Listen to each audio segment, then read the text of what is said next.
It's time for Coffee with the Chicken Ladies, a podcast for people who love chickens. Hey everybody and welcome. It's Chrisie&Holly from Coffee with the Chicken Ladies. We're here and this is episode number 119 of our podcast where we talk about everything chicken, family, fun, and more chickens. More chickens. We drink a ton of coffee. I'm talking a ton. But most importantly, we hug chickens every day. And we kiss them too. Don't forget. We brew coffee from a little coffee house here in Bel Air, Maryland. Holly Ann, what kind of coffee are we brewing today? French vanilla. Are you ready to sip some coffee and chat? I am, but first, a word from our sponsor. We have some exciting news to share from our sponsor, Grubbly Farms. This month, you can receive 30% off if you're a first-time buyer. I'm a longtime subscriber, and my flock love the healthy, nutritious treats. Orders $40 and more ship free. If you haven't heard, Grubbly's has a fantastic layer pellet and crumble feed. It's packed with plant and insect protein. It's perfect for those picky chickens and ducks. This offer does not apply to subscriptions and cannot be combined with any other discounts. It's a great time to try Grubbly Farms if you haven't yet. Use the code CWTCL30 for 30% off your first purchase. Try it today. Okay, so how are you doing? I'm drinking my French coffee and hanging out with my French sheep. I thought you were going to say your French best friend, and I was going to say, duh, I'm Italian. Well, right, I'm French. You have a French best friend. I don't. You're Irish. Oh, I'm French too. Oh, yeah, no, I'm tired. I'm a little jet lagged. Just got back. How was Mexico? It was very tropical. Did you have a pina colada for me? I had many. Thank you. Many margaritas and just any kind of tropical drink. I love Mai Tais. Mai Tais are delicious. They're so good. Yeah. I got myself in trouble, though, because I went up to the bartender one time and was like, what's the lowest calorie, highest alcohol drink you can give me? Oh, boy. Mai Tai. Mai Tai. They go down so easy. So what else is going on? Working in the garden. I got my newest spinning wheel. Oh, arrived. It came? Yep. Did you put it together? Not completely, because it needs to be sanded and finished in places. Oh, so you're still using the new used? Yeah, but I love the new used. That's good. That's a good wheel, yeah. And working on some writing projects, and other than that, all is well. Okay, so if you're listening to our show and you're loving it, head on over to Apple Podcast and leave us a written review. It does amazing things for the growth of our show. While you're there, hit that subscribe button. It's another great way that you can help our podcast grow. If you're looking for other ways to support the podcast, you can head over to our Etsy shop. Check out our mugs and our t-shirts. You can become a patron of the show. Visit patreon.com/coffeewiththechickenladies. You can check out our levels of membership. And the other thing you can do to help support the show is visit our show notes. Use our affiliate links and discount codes and buy products from our sponsors. Yay! Hey, Chris. Yeah. Do you like subscription boxes? Does it have anything to do with chickens? Of course. Then yeah. Let me take a minute to tell you about the Chicken Love Box. If you love goodies for your chickens and you need to go to chickenlove.com. I love the mega box. Tons of useful products for my flock and a chicken tea for me. You can't go wrong with a chicken tea. They are so cute and so soft. In the February box, I absolutely love the red iron rooster trivet and the seed block. I really love that egg timer. It's going to be great when I'm baking. And those chicken stickers are going to be awesome on notes I send out. Boxes start at $39 a month. They ship immediately after your order, and shipping is always free. Such a great deal. Don't wait. Get off the nest and click already. Use the code CWTCL50 for 50% off your first box of a 3-month subscription or more. That's chickenlove.com. That's chickenluv.com. Get your subscription today. Have you heard of Strong Animals Chicken Essentials? They make natural supplements for your flock. Strong Animals has used plant-based products and natural approaches to promote the health and vitality of backyard flocks. Their products contain organic essential oils, prebiotics, and other natural ingredients to support the immune system and digestive health. Give your chicks and chickens what they need to thrive with Strong Animals health products. Visit GetStrongAnimals.com today. The Breed Spotlight is brought to you by McMurray Hatchery, defining quality for generations. For over a century, McMurray Hatchery has remained a trusted family-owned business working tirelessly to ensure our poultry meet the highest standards. Whether you are an experienced enthusiast or just embarking on the journey, look to McMurray Hatchery for guaranteed quality, rare, and heritage breeds. low minimums, and all the supplies you need to raise your flock. Request a free catalog today. La la la la la la la la la la la, time for the breed spotlight, yeah. Yeah. This is because I'm happy that we're doing a 2.0. This is the one that started it all, our first breed spotlight. The white-faced black Spanish. I've probably told this story before. Maybe when we did episode number 1. Maybe, but I like this breed so much that I used a vintage image of a couple Oh, yes, you did talk about this in episode 1. of white-faced black Spanish chickens on my save the date cards when I got married. Yes, you did. I received one. I was invited to the wedding, so that was good. And that would have been a little awkward otherwise. Sorry, we can't record tomorrow. I'm getting married. What? You didn't invite me? I think you were sitting right next to me, actually. Yeah. So the white-faced black Spanish, sometimes simply known as the Spanish, is a beautiful and rather mysterious chicken. This is a very old breed and the only one that we know of in the world that has a white face. We were talking about this the other day, too. If you're going to go with the white-faced black Spanish, you almost have to get a boy because they have the most unique of the look between the boys and the girls. Yeah, I mean, the hen is unique, but the rooster has just the next level up. It really with is, the boy. So, I mean, you have to have a husband and wife pair like on the save the date cards. Honestly, that's one of the reasons I've never gotten them yet because I feel like I want to have a rooster with the hens and I need to make sure I have a space open for them. Yeah. The white-faced black Spanish is currently listed as critically endangered on the Livestock Conservancy's conservation priority list. It's pretty badly off. But once upon a time, they were a very popular laying breed in America. I can see that. Prior to and following the Civil War, the Spanish chicken was one of the breeds that was typically found on farms in the American South, the Mid-Atlantic, and even some of the more western states. It's a Mediterranean breed. That is why it's for warmer weather. Before 1900, they were even used in early egg farming businesses because they were such good layers. They've always been regarded as a laying breed, not a dual-purpose breed. And they were also heavily featured in the earliest poultry shows in both the US and the UK. Not surprising whatsoever. Right. They also appeared in the first printing of the American Poultry Association Standard of Perfection in 1874. The show quality of this bird is next level. Oh, yeah. I'm not surprised that they were in those earliest shows in the UK and the US. The surprising factor here is how critically endangered they are. Right. The next step is to figure out a way how to get them out of it. If you've not seen them, look them up. They're used so much in American folklore, paintings and pictures. Well, right, like the ones I used for my Save the Date card. They're way more representative of the time back then than now. This is one of those chickens that I would love to make a resurgence and everybody posting on Instagram. Yeah. Because when you're on Instagram and all the social media, you see all kinds of chickens. You don't see this one a lot. No, you really don't. And I do feel like social media is a big driver of heritage breeds right now. Yeah. So the Black Spanish is a tall and very striking chicken. They may be the tallest in the Mediterranean class. Okay. They're all black. They have white skin on their face, so it looks like a white mask. It looks like chalk. It does. Yeah. And then they have long white earlobes. So the earlobes are longer than normal. Very long. They have a large straight comb. In the hens, it flops completely over one side in like a little beret. Yeah. It's very jaunty. I'm not sure that I'd be exaggerating if I said the roosters have an enormous comb and wattles. They do, and it's one of their striking features. Mm-hmm. It's really cool looking. It is, yeah.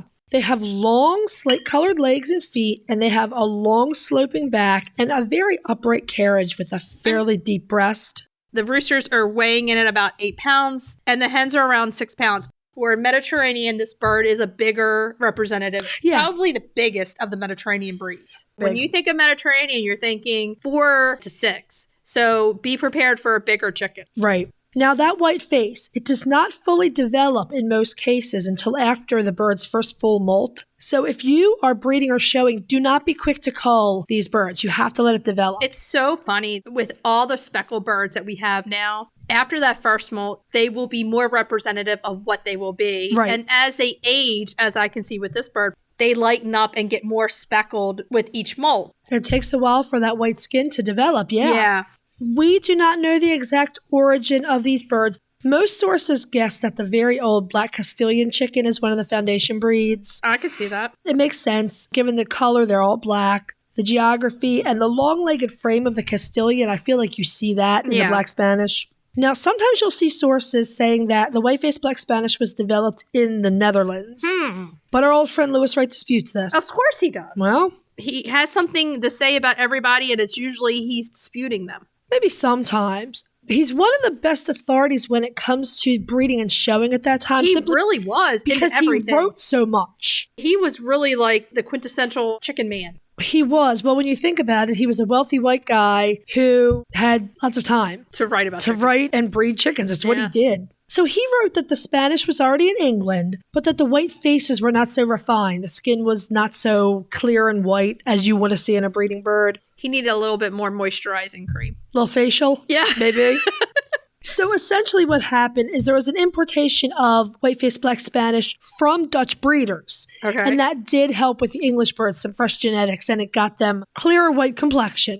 The early poultry historians and even the American Poultry Association Standard of Perfection, they all warn against any more breeding to exaggerate the white face and earlobes. So that's like 100 years worth of warnings. We typically talk about warning with overbreeding every week. The more you breed, the more you have a chance of breeding something out and something bad in. Right. So if you don't have a very careful breeding program, right? Exactly. Well, essentially, all of them mentioned repeatedly that they believe the breed had suffered as a result of excessive breeding for the white facial features. That doesn't surprise me one bit.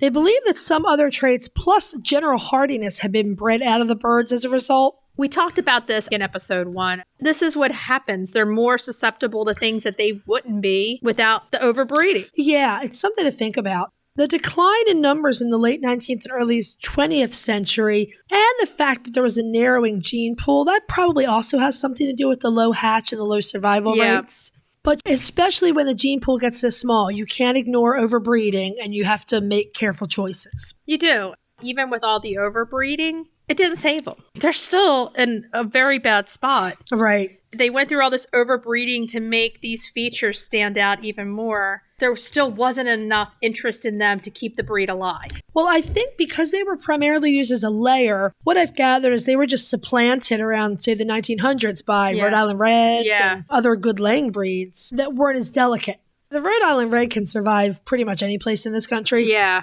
So here's what I've been wondering. Where did that white face come from? Somewhere in Spain. That is the exact answer. But the Spanish are the only breed of chicken to have this white face, though when you think about it, there are a lot of breeds that have white earlobes. Right. So I searched and I searched and I searched, and I finally found a 2018 study in the Journal of Cellular Physiology and Biochemistry. Okay. A little light reading. This is the title of the study.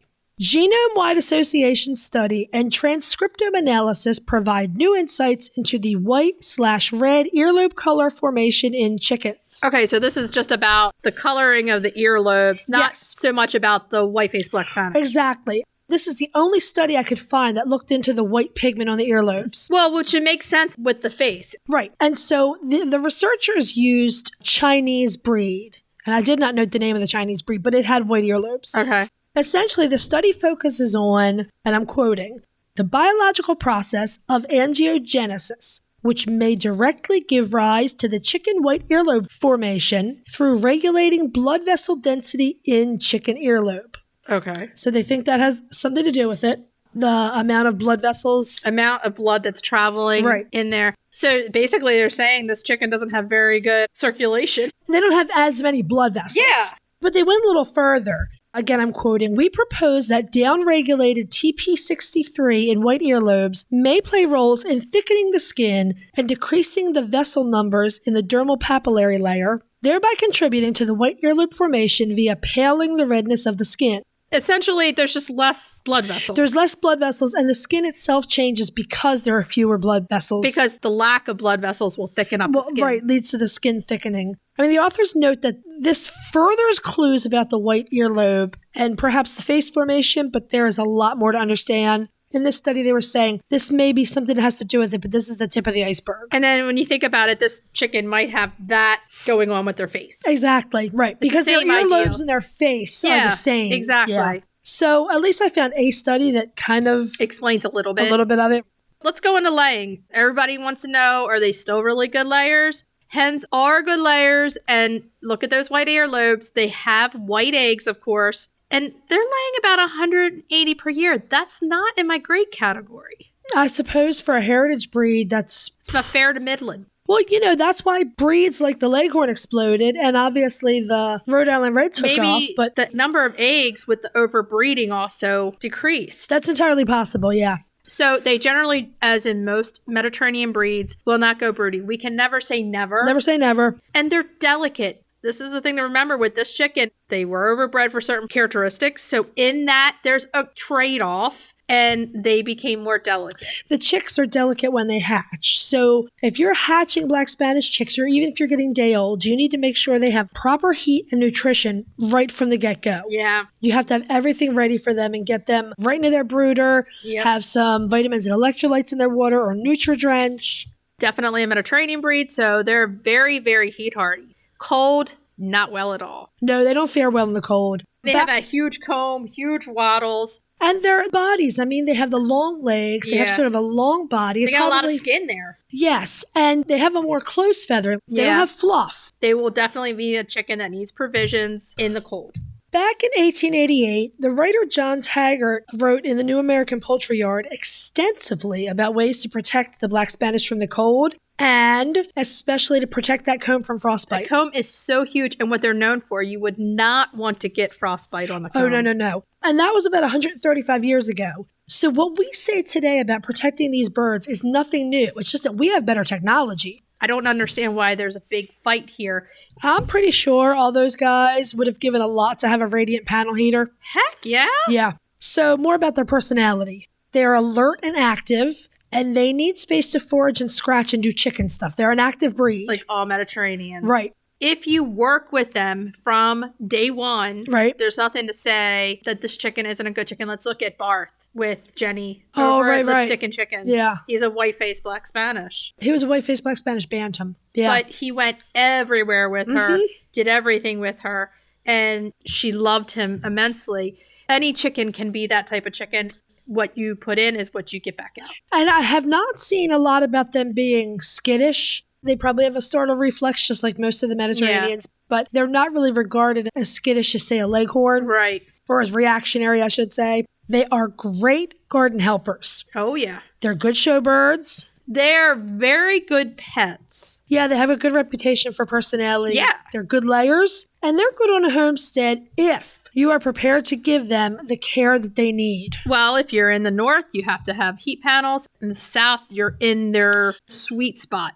I was thinking about this, and even in the South, you have to be prepared for cold these days. Yeah, of course. The way the weather's changed. If you're in the South, you need at least one panel heater. They're $50. Have it just in case. Right. I would also say that if you're in the North and you want this bird, let's say you want to do some conservation breeding because they need it, great, but you're just going to have to modify your setup for them. Yeah. That means a really big run, so they can do chicken stuff, and that means a lot of heat protection. Definitely. So let's move on to where we can get them, and no surprise here. McMurray Hatchery has some beautiful white-faced Black Spanish stock. When we talked to Ginger, this was one of the very first chickens at McMurray Hatchery that Mr. McMurray went out to find for his hatchery. I think he had a good handful of the Mediterraneans that he started with. We know for sure he was selling the Menorcas, right? Yeah, out of the back of the bank. And I think this was one of the chickens that he was like... Early on, yeah. He also had Yokohamas early, I think. So he had a really nice taste in chickens. Yeah. So they're carrying on the tradition over at McMurray. You can get them sexed at McMurray, which means you can get that rooster and get him some hens. Yeah. So you could do a breeding stock from them. You can check the breeders directory on the Livestock Conservancy's website. Google is your friend. Yeah. You can sometimes find some local breeders and just look them up. So there it is, the absolutely beautiful white-faced Black Spanish chicken, the only one of its kind. If you have them, we want pictures. We want to flood our Instagram with pictures of the white-faced Black Spanish, so send them to us. We would love to see them.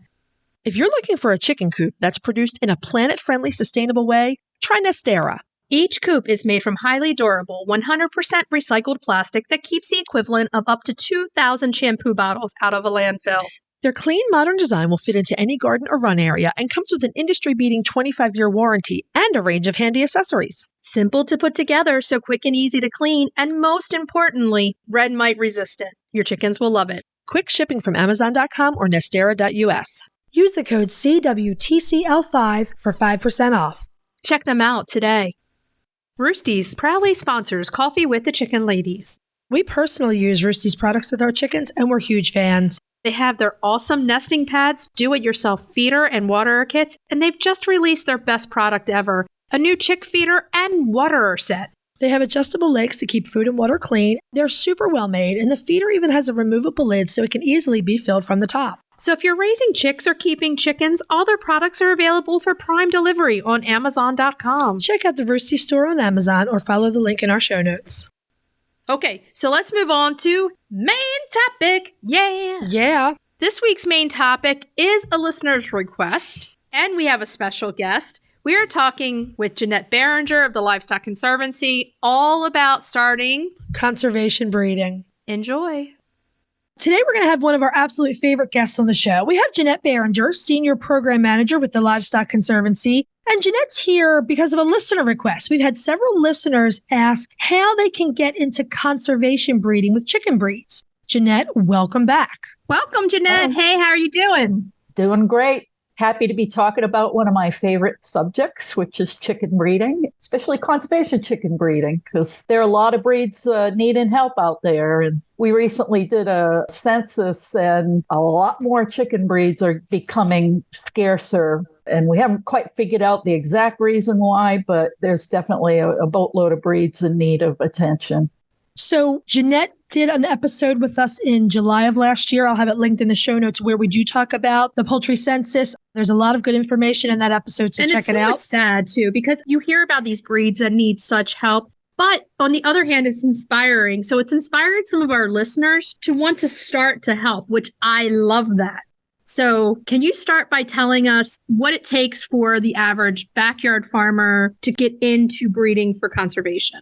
Yeah, I think the very first thing is starting with a breed that's going to set you up for success.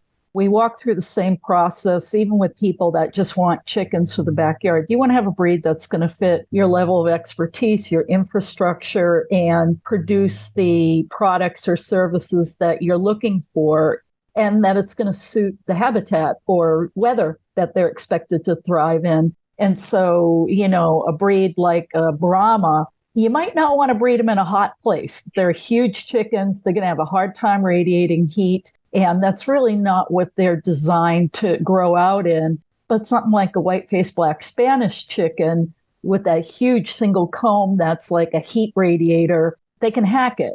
And so the first thing I go through with people is understanding what products do you want? Do you want an egg layer? Do you want a meat chicken? Do you want a little bit of both? And then what kind of infrastructure? Do you have chicken tractors? Are they going to be free ranging? Because some birds do terrible in chicken tractors. Others do terrible in free range. I have Crevcours. They wouldn't last a week in free ranging because they can't see anything.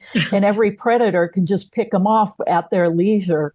And then after you start asking all of these pertinent questions, you can whittle down to a list of a few breeds that might satisfy what you're looking for. And the very last question, which often is the first thing that people think about, is, do you like that animal? And people often jump off with, hey, I think that's a cool looking chicken, and let's make it work for this system. And that's not how it should go. You should have a breed that's going to fit your system. And if it doesn't, be prepared to have more inputs for that particular breed if you expect it to thrive in a place that it's not typically designed to be in. And so once you get that list of breeds, then you can kind of figure out which one's going to work for you. For a novice, I wouldn't go jump off the boat with the rarest of the rare. Like, I wouldn't suggest getting into red caps right now because they're super rare.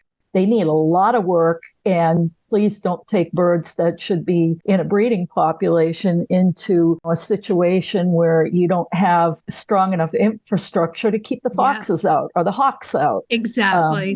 Yeah. And if you're going to get into a rare breed situation, please make sure you've got good predator protection, because I can't tell you how many times I've heard people that got into stuff and then they get wiped out by a fox. And I'm like, what did you get into them in the first place if you're not protecting them? So, it's a little bit of an investment. If you're frugal and really think things through, you can have a pretty predator-proof coop with not that much more money than having something like without a hot wire around the base or something like that. Mm-hmm. So, predator proofing is really important. And for people that want to get into breeding but don't want to hatch their own, if you're working with an egg-laying chicken, that's not going to work because typically high-volume egg layers don't sit. Exactly. So if you think you're going to have a Crevecoeur hatching its own babies, think again. Ain't going to happen. It might rarely, but 99.9% of those birds are not going to sit. Just like leghorns. Although I had a leghorn hen that was a wonderful broody hen, but that is an exception. You cannot believe how many babies I put under that hen. And then one day she's like, you know what? I'm done. And that was it. And she wouldn't let any of the babies near her. And I thought she was going to hurt some of them. So that's another thing. If you're going to get into conservation breeding, are those animals going to be able to hatch their own? If not, you have to go incubator route or broody hen. And that means you have to have another set of birds around that are typically really broody and can hatch them for you. I suggest the incubator route.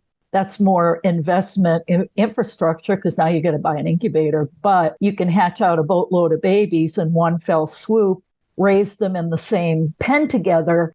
The dark side of breeding is not every bird is meant to be a breeder. And so you're going to have to decide, can you deal with having to cull your birds? There are a lot of people that want to get into breeding and they're like, oh, well, I'll sell my pullets as layers and I'm sure I'll find homes for the cockerels. I mean, I'm sure that's one of the real sides of this, that before you get into it, you really need to ask yourself if you have the ability to do that. You can't just toss these creatures out to nothing, Right. I mean, especially now, you can probably sell pullets as layers if they're a good laying breed. Oh, yeah. It's the boys, right? And because I'm squeamish and I'm a vegetarian and I'm breeding a bantam breed, I have a gigantic run filled with Nankin cockerels. I know that's not practical for everyone. That's just something that was my decision and my husband and I made it work. But if you're doing large numbers of birds, you're probably dealing with what? Like at least 50% cockerels? Yeah, if you're lucky. And the thing about conservation breeding is it is a numbers game. So if you're only going to produce 20 or 30 chicks a year, it's going to take you a long time to make improvements. And I would say if you're going to make any kind of improvement, minimum 50, better if you can put out 100, because out of that, only your top 10% are going to make the cut. And that leaves you only with 10 birds as replacements.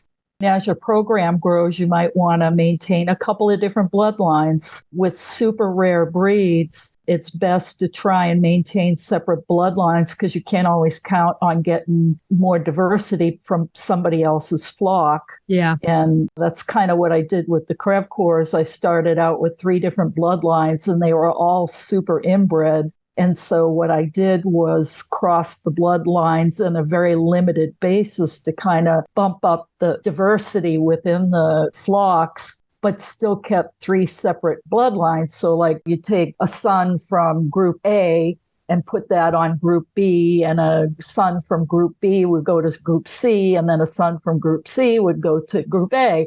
And you might do that for a couple of years and then you'll rotate again. That way you're maintaining the bloodlines, but you can still have diversity, because if you don't have diversity, you're going to have inbreeding problems and fertility issues. And I hear people out there that inbreeding's not an issue for chickens.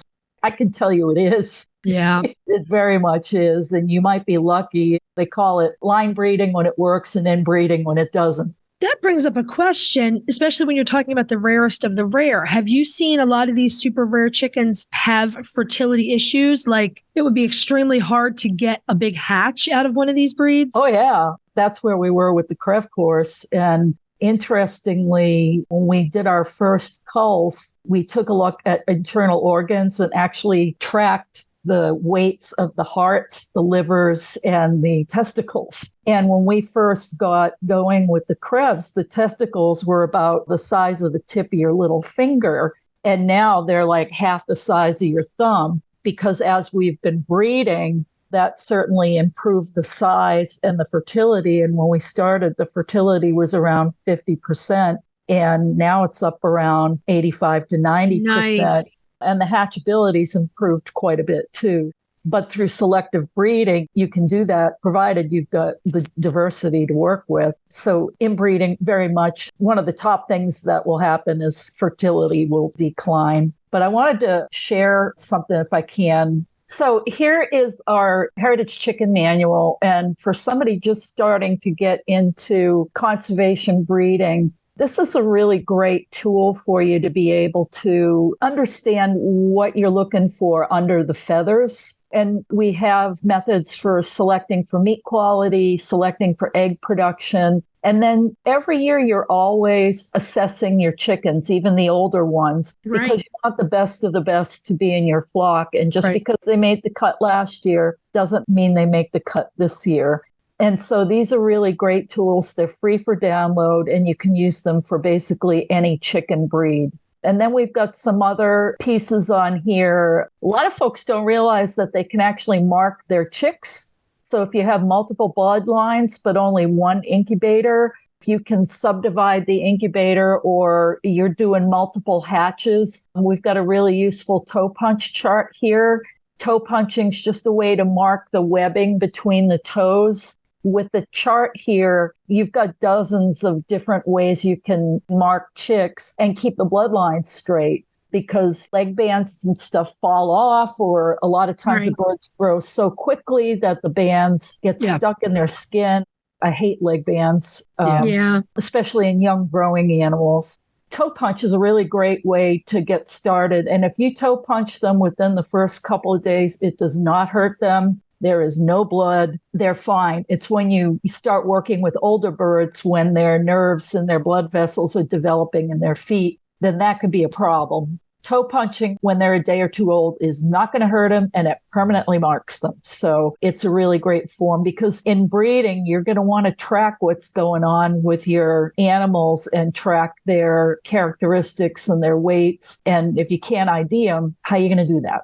The other thing I wanted to show, if you're working with a rare breed and there's not a group or a lot of folks that are involved with the breed, I'd suggest starting a Facebook page. I've taken the Crevecoeur Chicken Project from nobody talking about them to I've got like 1,500 followers, and I list everything that happens, the good, the bad, and the ugly. It's been a really great resource for people because there's very little written about the breed. And so I talk about eggs, I talk about production, and this is my favorite rooster right now. Oh, look at him. He's gorgeous. Yeah, he's like 8.5 pounds. He is a big huge. Boy. And those legs are thick. Yeah, and this is what we started with, was birds like this. It's like night and day. Yeah, that's a pretty looking Crevecoeur. That's a good point. Using social media to your advantage, even with conservation breeding, even when you first start out, starting the page so that you reach out to other people that may be breeding. You guys can talk things out. You can have a conversation via social media and pick each other's brains, kind of. It's a good system to put in there. Yeah, I run mine kind of like a blog. People will make comments and stuff, but I don't let people post on there. Right. There's another Crevecoeur place where they can do that kind of stuff. For me, I just wanted to document what I was finding in the breed, because there was very little documented about them. And it's taken me years and years to go through French publications and English publications to piece together what is the Crevecoeur, what should you expect from it. And that's been the fun part of the project, just being able to find out things that nobody else knew about. So I found that pretty cool. And your documentation will definitely help people in the future. And when people so many years from now look back, they'll have so much more information to go by, especially for the Crevecoeur, because you put that out there. And that's the amazing thing, is having that little footprint for everybody who wants to start conservation breeding, so that the next person has somebody to go to for help. And I love that point. I really do. And there's not that many of the old timers left. They're aging out. And I really didn't have a mentor. And so I had to kind of figure it out myself. And, you know, the really cool thing is all these little anecdotes that I pulled out from like French publications and old British publications, I see their observations in my birds. one little quirky thing about having white primary feathers in birds that are under 8 weeks of age. They were seeing that in the 1800s, and they said, don't worry about it. But it was this little anecdote in this one British publication. And I see that. And then I also see red appearing in the feathers on occasion. And as it turns out, the birds that have the red in their feathers are always the biggest ones. And that's what they were saying in the 1800s. Wow. And they also said, don't worry so much about them passing on the red genes. If you hatch out enough of their offspring, you're going to get a bunch that don't have the red. And so you can have the benefit of the size, but don't worry so much about the color. Now I have a really detailed breed profile that compiles all of that stuff so people can learn from it rather than starting from scratch. Because I work for the Livestock Conservancy. We have one hell of a library here, so I've got resources that maybe other folks don't. Love it.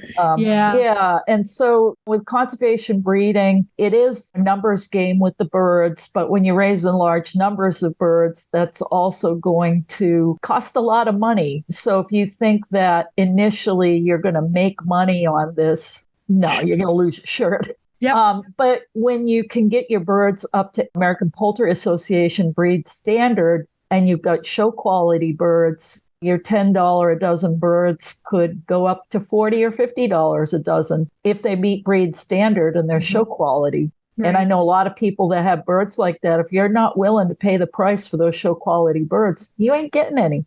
You can improve the value of your birds, but when you get started and you've got a lot of variability in your breed, they're not worth a lot. You got to start somewhere. But when you go out into your pens and every single bird in that pen is outstanding, you've made it. But it takes a while, unless you can hatch hundreds of birds every year, which few people might be able to, but I can't. I think the idea that some people have that they want to start it, I think this is really good for the reality of it because it takes a lot of dedication and a lot of hard work. If you want to take the easy route, say you don't want to hatch out lots of birds, but you want to have a breeding flock, but support their conservation, then rather than go into a hatchery, maybe go to a good breeder and get good quality breeding stock. That's exactly what I did. Yeah, awesome. And learn from those people because you can lose quality very, very quickly if you don't know what you're supposed to be selecting for. I've sent out a couple of flocks of Buckeyes. They were spot on, as good as you can get. And within 3 generations, they were junk. You know, it really broke my heart to see it. Yeah, because they were wanting something that was going to lay more. And when I sent the birds to them, they were selected for meat, not for egg laying. Oh, wow. But you can't win them all. I took this route because it was really the only thing I could figure to do with Nankins. You could not get them a few years ago when I started. So we drove to New Jersey, found a breeder who had really nice birds, bought a copy of the Standard of Perfection, and read it over and over and over. But even then, so I got this absolutely gorgeous pair, but their offspring, I would say 3 of them have looked fully breed standard to me. So it's a learning curve, I guess, even if you start with really, really beautiful birds. I've learned things that I didn't even think about, just like the size. You know, Nankins are running bigger than they're supposed to be.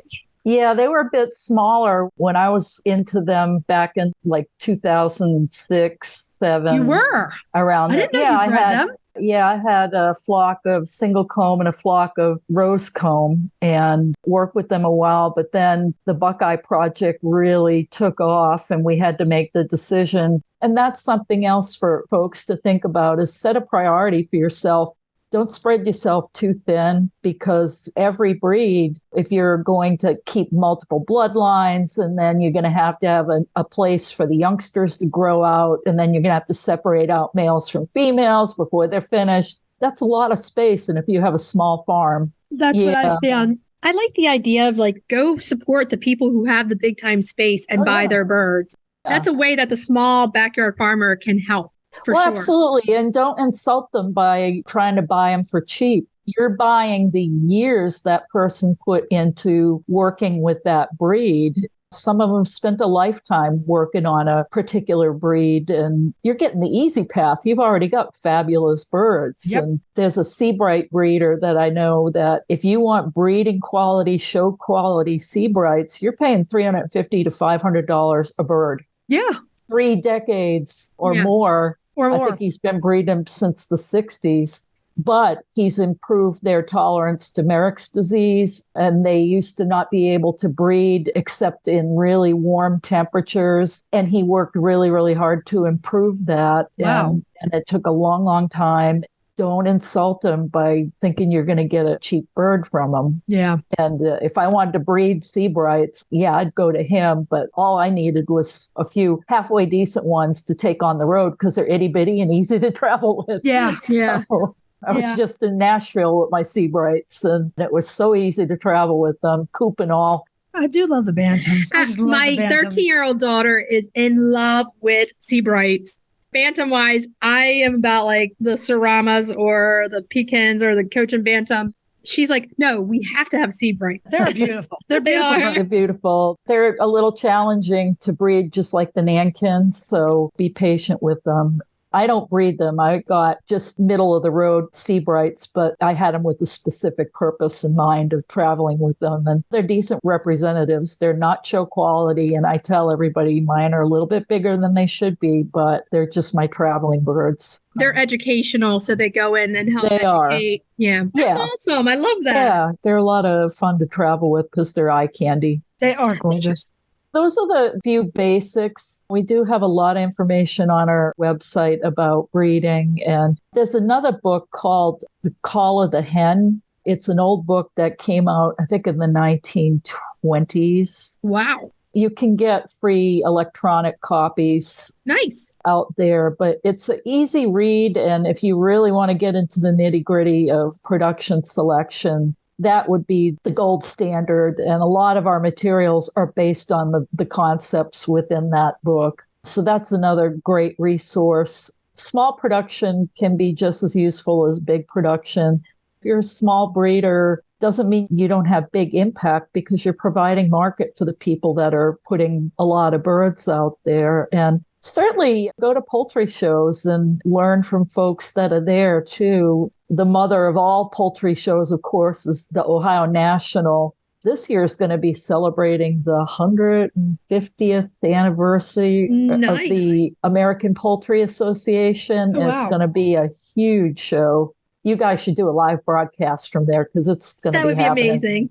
It's in November, and the best of the best are going to be there, and it's going to be a huge show. There's going to be, I think, a very strong showing of turkeys and waterfowl, certainly tons of chickens. This is a really special show. Well, we were planning to go last year, and then a lot of family problems. A lot of family issues, and you're going to be there, right? So if we grab you, hell or high water. So it's a date. We're going to grab you so you can say a few things about the birds you're seeing there. We love that idea, and we should make it happen this year. Yeah, we just take our equipment with us. We can travel lightly. We can do it. So I just want to tell people about a few resources. The first is the Livestock Conservancy, obviously, livestockconservancy.org. A membership for a year is $45. Okay. I think the electronic membership is a little bit less, but it's money well spent. You can look at our $9.90. We spend our money very wisely, and we do a lot of good work there, not just with poultry, but with all livestock breeds. So it's money well spent. At least I like to think so. I'm a member. Absolutely. Have been for a long, long time. And if this is what you can do to help do a conservation project, this is worth it. This is putting your money into helping somebody else maybe get a breed going. And that's the way to do it. Yeah. One thing I neglected to mention is just if you don't want to breed and say you just want to grow out some chickens for market, that's perfectly okay too. And sometimes I can arrange getting a bunch of chicks to someone. I'll give it to them for free if I can go over there in the fall and pick maybe 3 females and a male for my breeding program. So it's kind of a win-win where I can get more birds on the ground that way. They get free chicks. And in the end, I show them how to do selection and I get some nice birds. And I'll pick out some for them too. It's like, well, if you're going to breed, this and this bird's going to be good for you, and we can mark them, and then they can go on their own adventure. But that's another way, if you just want to grow out birds and not overwinter, that might be something where if you have a breeder near you that would like to get more numbers on the ground, you might be able to help them with that too. There's a lot of different options out there. So I think people don't have to jump in with both feet and try to say, okay, I'm going to breed 100 birds. There's a lot of different options out there that if you want to jump in a little bit and start, that you can get your feet wet and do some things and work for the calls. Right. You know? Right. Yeah. Listen to breeders. We drove down to Williamsburg and talked to Elaine Shirley. And, she showed us what a good hen looks like. It talked breeding nankins. She's like the nankin fairy. Everywhere she goes, she's spreading nankin eggs. Yes. Yeah. It was really interesting because things that I noticed, my nankin hens are extremely good layers of larger than average eggs. Mm-hmm. And Elaine said, yes, that's absolutely normal. In fact, as people are trying to resuscitate the old nankin club, Elaine was saying one of the things she wants to talk about is a standard for egg size and frequency. Because if you're just getting into them, you're like, is that normal? I mean, they're big eggs. Oh, I know. I had no idea how the hens push those out. It's amazing. It's really amazing. I still have my very first nankin egg. That was the very first egg laid on our farm when we first bought it, and I still have it. Oh, that's wow. Cool. I love that. How do you I hollowed it out.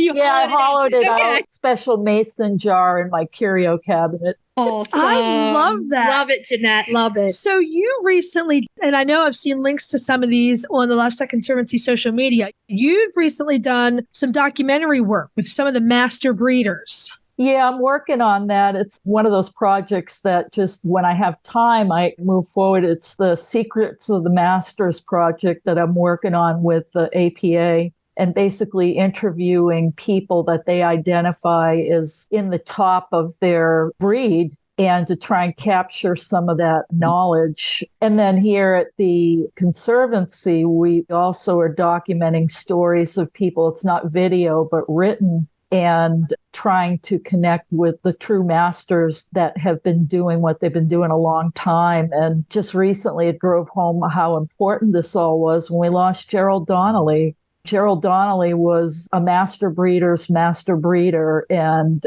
I had the great honor to be on his farm a few years ago. And I spent a couple days wandering around with him, and every pen you looked at had fabulous birds, whether it was a goose or a chicken or a duck.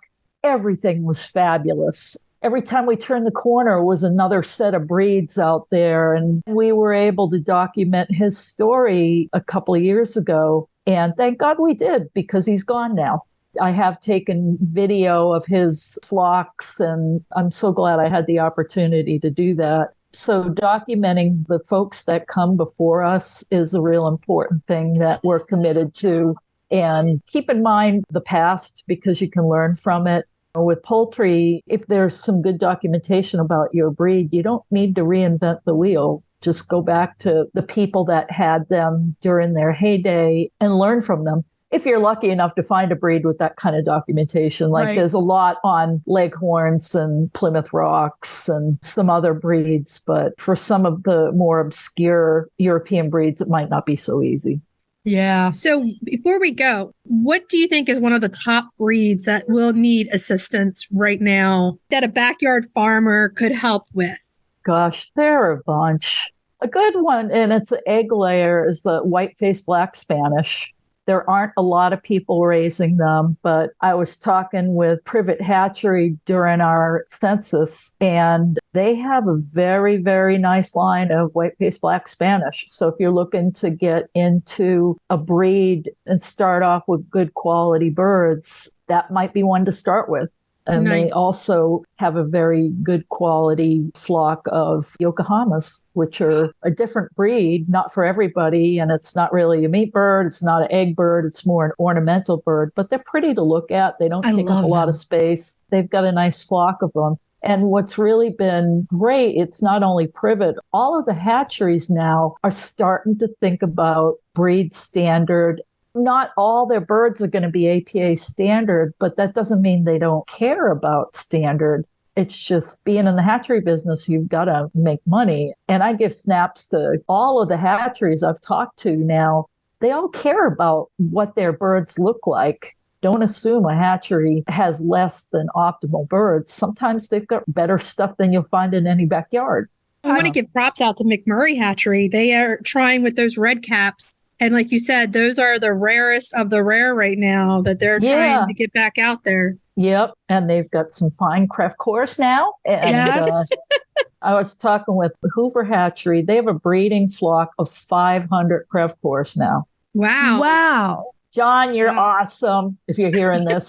I'm so pleased to see numbers on the ground because that's the only way we're going to maintain quality. It's the numbers game, and the hatcheries can do stuff that we can't. So, and sometimes that's the only way some people can get the birds at all, right? Is to get them from a hatchery. And I guess you got to start somewhere, right? And yeah. I mean, one of the bloodlines of Crevs I work with were a hatchery line, but they were purebred Crev cores. They were inbred and small, but they contributed to the overall success of the conservation program. That's awesome. So as we wrap up, I want to mention a couple things. The first is that we're just wrapping up Sheep Month at the Livestock Conservancy. Mm-hmm. You have my two favorite months back to back. So Sheep Month. And then March, when this episode drops, is Chicken Month. Mm-hmm. So you're going to have lots and lots of interesting breeds on your social media. Everybody go over and check it out. Yep. We will have links to the Livestock Conservancy. If you haven't joined, go join. You can do a monthly. Yes, actually you can. That's what I do. I just make a donation every month and it renews automatically and I don't have to worry about it. We set ours up that way just because it's easier. So you can do that. You can do the regular $45 membership, but join. You can also buy lots of stuff in your online shop, and that also helps contribute. You've got an amazing variety of books that could be quite helpful. Yeah. My favorite swag is my license plate. I put on the front of my car, and I can't tell you how many people look at it. It's got the old logo, that beautiful colored one. You could put it on your gator. You could put it on your car, on your bicycle. It's really beautiful. And mine's lasted for years. I'm finally going to have to give up the one on my car, and I got a new one to replace it now. But that's by far my favorite piece of Conservancy swag. Nice. You're just helping by supporting the Conservancy. So go do it. It's a good thing to do. Okay, so I'll have links to everything we talked about in the show notes. Jeanette, thank you so much for joining us. We always have the most fascinating conversations with you, and I'm hoping that some of our listeners learned a lot here. You bring so much wisdom to our show. We love you. Thank you so much for coming on. We'll talk to you later. All right. Bye. Bye. We just want to thank Jeanette for coming onto the show one more time. We do love talking to Jeanette. She has so much great information. If you have not checked out the Livestock Conservancy's offerings, go to livestockconservancy.org, and we would encourage you to join. It's a great organization. It is. Okay, so let's move on to cracking the eggs. Cracking those eggs. This week's recipe, we're talking veggie and egg fried rice. Fried rice, I have to admit, is one of my all-time favorites. Oh, it's yummy. It's so good. And what makes it so good is that scrambled egg and the rice. Mm-hmm. So this week, we wanted comfort food, but we wanted some veg in it. Yes. We went with the fried rice because this is one that you can make your own. I like broccoli and different things like that in my fried rice. Essentially, you need about 1.5 cups to about 2 cups of mixed vegetables. It's your choice what veggies you use. It's your choice. I like carrots and broccoli and peas and asparagus. I like mushrooms, although I'll caution you, if you're going to use mushrooms, cook them first because it takes them a long time to cook down. Not the biggest fan of mushrooms, Joe is, but I do put some in for him sometimes. So you want to start with a diced onion. Yes. Now, I do fried rice in my wok. Do you do it in a wok? I do not have a wok. I used to use a wok at my mom's house. She has a wok, but I just do it in a really big skillet. I don't wok to use the wok. No, I just use a really big skillet these days. This is a 4-egg recipe because your girls are probably laying pretty well by now. Yeah, 4 eggs is not going to be a bad thing to get right now. I'm getting like 10 plus a day right now, so 4 eggs is really good. Yeah, I'm getting a lot. Yeah, you're going to need some soy sauce, and you can these days get gluten-free soy sauce. I use it here when you're here. You know what I got the other day that I'd never seen before? It is a sweet soy sauce for rice, and it's gluten-free. Wow. Yep. Nice. It's good too. And the other thing you get to use in this recipe that I have that I loved is my 5-spice powder. You don't use 5-spice powder a lot, I know. You don't use it enough, and you always have it in your spice cabinet. And this is the one where you get to use it, and you get to use the toasted sesame oil. It's another thing I always have in my spices that you only get to use when you do this fried rice. That's good, the toasted sesame oil. I really like that. You also want 4 cups of cooked rice. Right. And you want it cooked because you want it dried a little bit. Yeah. It works better that way. So you're going to start with cracking your eggs into a bowl and beating them. So they're ready to go. You're going to set them aside. Then you're going to either use your wok or you're going to use a large skillet. So you're going to put a generous amount of oil in there, and then you're going to heat that skillet to like medium high. Right. You want it on the high side. You're going to add the onions, and you're going to cook them, stirring constantly until they're starting to soften. A couple of minutes. And then add your veggies. The veggies you want to cook until they're nice and bright. Right. They're still going to be crisp. Yeah. But when they cook to a certain level that they're ready to go, they're bright in color. Yeah, the same way they would be if you steamed them. That bright, exactly. Yeah. Yep. Once your vegetables are in, you're going to salt them a little bit. Right. Add your salt right there. You're going to stir them. Then you're going to add the cooked rice, and you're going to cook that until the rice is heated through. Once the rice is heated through, you can add your seasonings. The ones that you really like to add that you don't get to use a lot, which is the 5-spice powder, your white pepper, your sesame oil, and your soy sauce. Right. And you're going to mix it all and keep cooking it until it's all warm. Then at the very end is the fun part. That's right. That's when you add the eggs. Push the vegetables and the rice to the side. You add the eggs and use your spatula to kind of drag the spatula through. Right. So and then that makes all those little tiny pieces that mixes all in through the rice. Mm-hmm. And then once it's all cooked, you stir it again. You can garnish it with sliced scallions. That's optional. And that's a meal. And you serve it right away, yeah. It's a vegetarian meal. In our family, we're trying to do vegetarian at least once a week or more. That. Yeah. And this is really hearty and satisfying with just the veg, the rice, and the egg in it. It's known to be a comfort food. It's delicious dinner, and I got to tell you, I like it for breakfast. You can change the veggies and change it up to a different feel. You can even change the protein. I mean, even though we love the egg in there, you can use something else. Like what? You could throw shrimp in there. Oh, yeah. You're saying instead of egg. But I thought what makes the fried rice is the egg. Like, you could put the shrimp in, but keep the egg. Well, that's what makes it yummy. Yeah. You could do anything you want. Completely customizable. And great. Let us know what you think. It's a good, quick, non-carry-out, better for you vegetarian option. Okay. So are we ready to move on to retail therapy? Retail therapy. Yeah.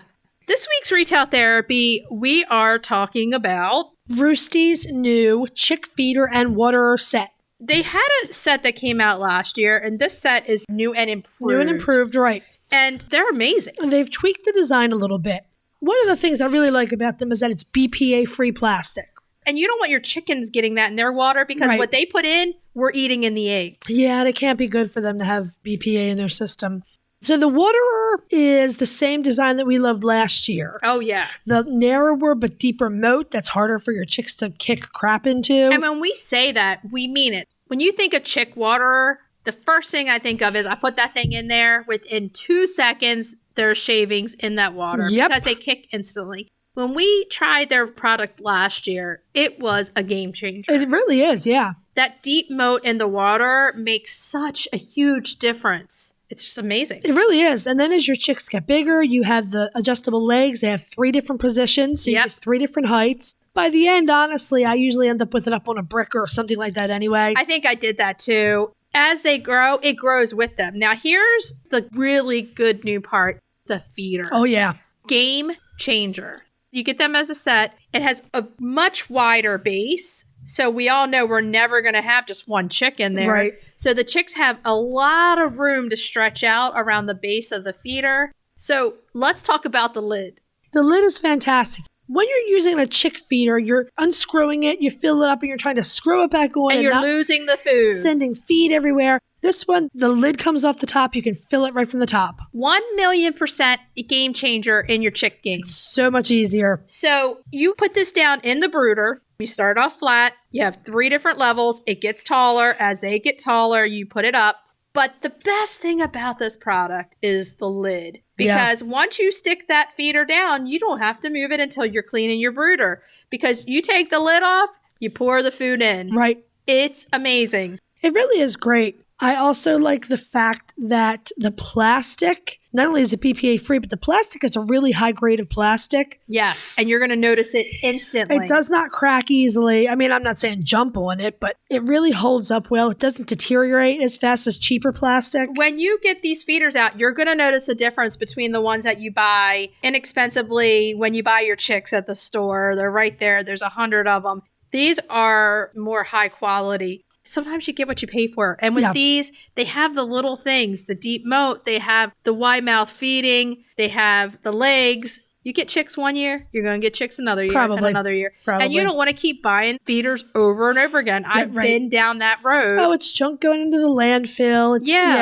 This is one set you're going to buy that's going to save you all along, and it grows with the chickens. They do have a handle, which one makes it easier to carry, but two, you can hang the feeder in water if you want to. Because I know some people do prefer to hang them in their brooder. They're just a great product. Here's the other great thing about Roosties. You don't have to go find some website somewhere. Go straight to Amazon. Go to our show notes. We have links right there. But you can just go to Amazon and put Roosties in, and their products come up, and you're going to have them in a day or so right to your house. You can also go to our Amazon storefront. I do have them linked there as well. Exactly. And if you're on Instagram, hit our bio. We have them linked right at our Amazon storefront. You can't go wrong with this product. It's top quality. Okay, so should we tell everybody what we're going to be talking about next week? Next week is a little bit of a direction change. Oh, yes, it is. Since we had so much good feedback when we did the turkey breed spotlight for Thanksgiving, we're doing a duck episode. The whole thing's a duck episode. It's going to be so much fun. Breed spotlight, we are profiling a heritage breed duck, the Saxony. Yes, we are. Main topic, we have Lisa Steele on the show. She's coming in as our resident duck expert. She's going to talk all things duck, from setting up your duck brooder to picking a duck breed. And how to set up your flock.